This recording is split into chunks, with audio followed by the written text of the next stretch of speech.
कल की खबर है कि एसएससी जीडी की परीक्षा देने के लिए एक केंद्र पर 800 से ज़्यादा लोगों को बुला लिया गया और बैठने की व्यवस्था सिर्फ 250 लोगों की थी।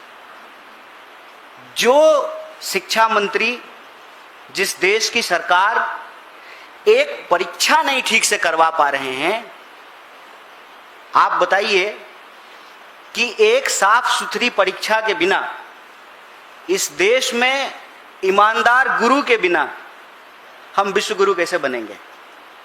कल सुबह सुबह प्रधानमंत्री जी का मेल आया उनके ऑफिस से और विदेश में उनकी उपलब्धियां गिनाई जा रही थी और देश में लगातार सुर्खियों में यह बात बनी हुई है कि पहले नीट और फिर सीबीएसई का मामला।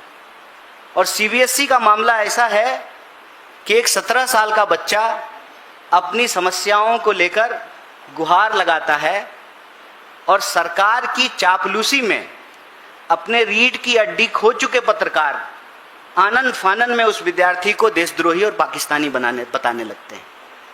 दिक्कत यह है कि जब प्रधानमंत्री जी और उनके दोस्त को ही देश मान लिया जाता है तो देश हित की हर बात देश विरोधी लगने लगती है।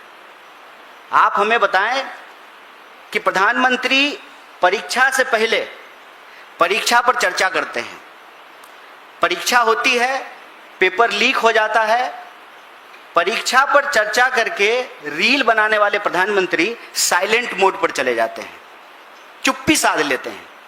एक शब्द उनके मुंह से नहीं निकलता है कि ऐसी क्या मजबूरी है कि एक अयोग्य शिक्षा मंत्री को आप शिक्षा मंत्री बनाए हुए हैं। साहब, वो आपके ही कैबिनेट के मंत्री हैं, ट्रंप नहीं है कि 45 डिग्री में आप कांप रहे हैं उनसे इस्तीफा लेने में, उनको उनके पद से हटाने में।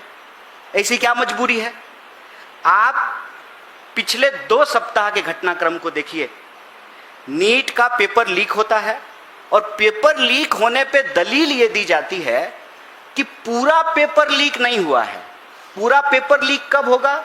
जब क्वेश्चन पेपर न्यूज़पेपर में छप के आएगा।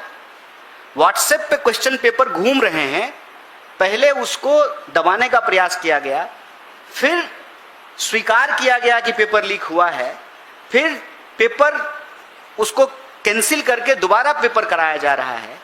1 महीने के भीतर 20 लाख से ज़्यादा विद्यार्थियों को फिर से नीट का एग्जाम देना है। अभी नीट के मामले में प्रतियोगी छात्रों की आत्महत्या की खबरें आने लगी, फिर सीबीएसई का मामला आ गया।